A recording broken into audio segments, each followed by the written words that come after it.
Today, I want to embark on a little creative challenge of forging a head out of a solid bar of steel. This is thanks to Peter Walker's help, and it is also thanks to our sponsor today, which is Squarespace. When you engage in creative challenges, you're probably going to want to try and make money doing it, which is why you should have a website, and you can get 10% off your first purchase, as well as a free trial when you go to squarespace.com/forge and use code FORGE at checkout. So Peter Walker is a blacksmith based in Hereford here in the UK, and he has been forging some utterly magnificent heads. It is incredible the work that he is doing. He's very kindly put together a little step-by-step instructional manual for me to try and follow, and I want to give this a go. I want to see what I can do. I've been abusing this saw a little too much. It is stuck. This is why you change your blades a little more often than I have. Right, do we change the blade now or do we finish the cut? Finish the cut. There's not much left on it. I think we finished the cut.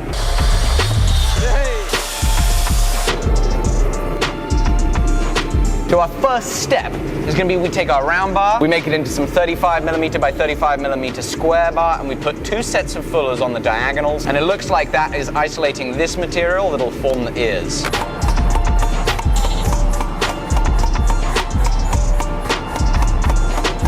These isolations need to be 12mm wide. I've only got 8mm spring fullers, so we'll make some larger ones.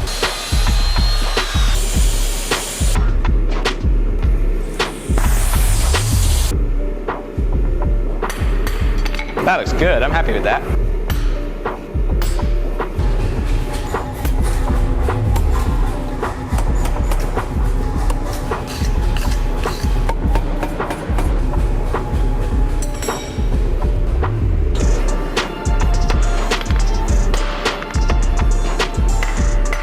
So this is the forehead area, that's the brow, and this is the nose. Need a square-ended punch.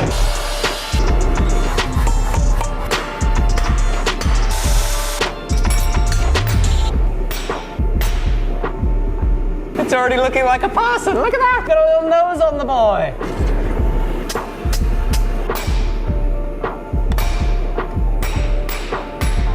It's looking rather face-like, but I want to make a tool that's going to make life a little easier. So you've seen the way it's in the vise. I made a flat spot on the power hammer, and we're just locking it in the vise like this. The trouble is it wants to keep sagging back. It means our hammer blows don't get as much return off of them. There is a tool we can make that's going to support this at an angle, and it'll leave it perfect for looking at the face, hammering on it, but also supporting it.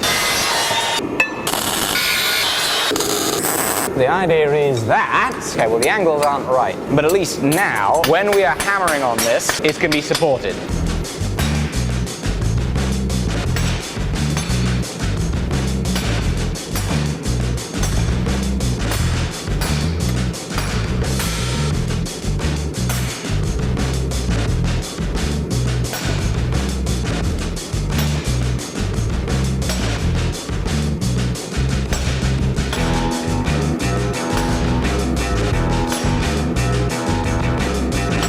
I'm really shocked about how well this is going, considering this is my first forged human head. We're starting to isolate out the material of our neck and thin it down, and that's beginning to form the chin. Our ears are pinned back, our brow is strong, and not only does it look cool, but it's a process that's incredibly enjoyable. It's very satisfying to manipulate hot steel with punches and hammers. We're not moving tons of metal, we're moving tiny, tiny amounts of it. And this delicate and precise forging is very enjoyable.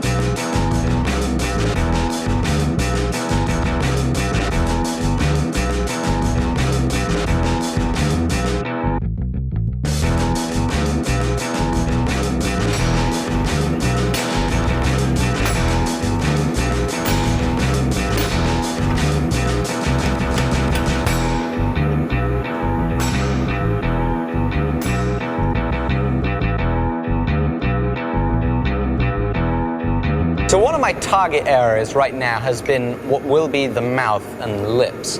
I've needed to sink down the material either side of it so that the lips end up sticking out from the face a little bit. This is where our mouth will go, and I'm now trying to reposition the chin. I think that he's a little long in the face right now, and I want to shorten up that chin area so it looks more proportional between his lips and the transition into the neck. Trouble is as I'm trying to fix this, we're getting little cold shuts in there. So I'm now going to quickly come in here with the die grinder and do a little mistake fixing. And that will fortunately have the result of shortening up the face like we wanted to do anyway.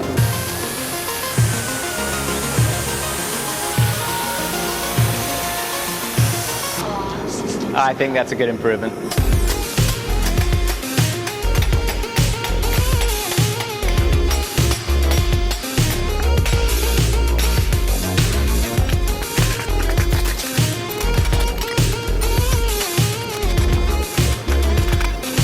That looks like an ear.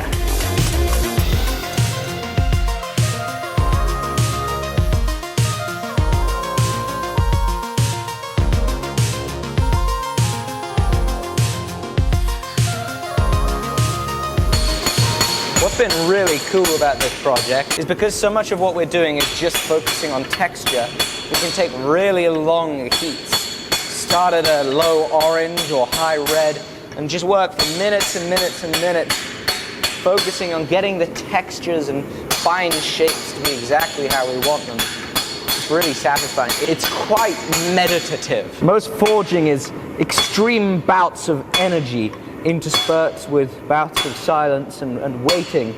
But here, it's very gentle and soft work interspersed with occasional moments of heating the material. This is just so utterly mind-blowing that we're pulling this human shape out of this bar of steel.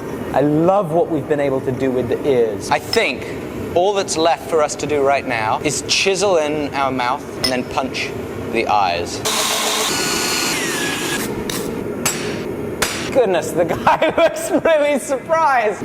I'm a little worried because all of a sudden our sculpture looks very shocked. He has a very shocked expression on his face. I don't know if I'm making it better. I think I've ruined it. I'm going to try and pull some of this material around his brow down. Hopefully that'll take eyes that were like this and just close them up a little bit so he looks mean and tough instead of oh, yes, there we go. This is much better. Come have a look at this, Jamie. I think he's starting to look mean again.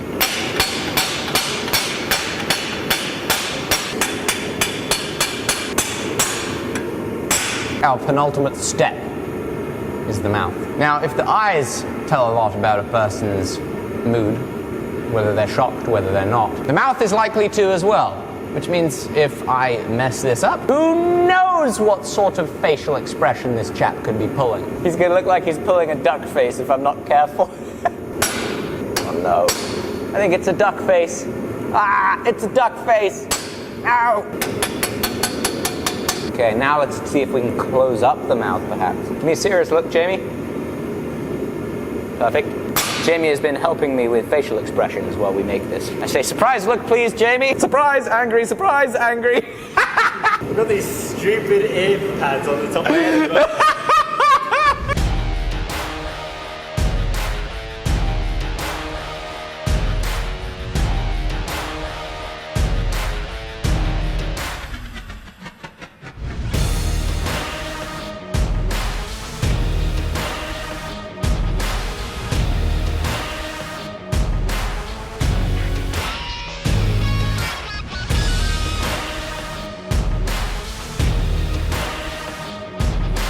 I am so happy with this day's forging. I'm so happy to have forged this head. This was just the project and challenge that I needed, and it's been very fulfilling.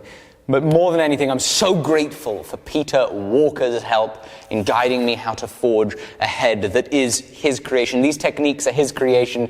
Please go follow him on Instagram and give him some love for the incredible work that he does and for sharing with me, and by virtue of that, with all of you, this lovely, lovely project. Today's episode has been made possible with the support of Squarespace. They don't only support me, they support thousands upon thousands of creators all around the world by providing them with an all-in-one website building platform, allowing anybody, no matter their experience level with websites or computers, to build a beautiful and powerful website, sell unlimited products, and showcase to the world the things that they are great at. When you build a Squarespace website, you'll know it'll display perfectly on desktop as well as on mobile. With Squarespace members areas, you can now connect with your audience behind gated content. If you're a freelancer and you want your customers to be able to book appointments, you can use Squarespace scheduling. And if you ever sell stuff in person, you can use Squarespace point of sale to do that too. Now, one of my favorite things each month is seeing the incredible websites that you guys have built with our promo code, and I want to highlight Philip James Walker, who is a wood sculptor, and the work he does is utterly phenomenal, incredibly beautiful. And so I implore you, please go build yourself a website, share the incredible things that you build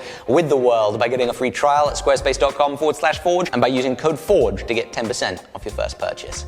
Thank you. Bye-bye.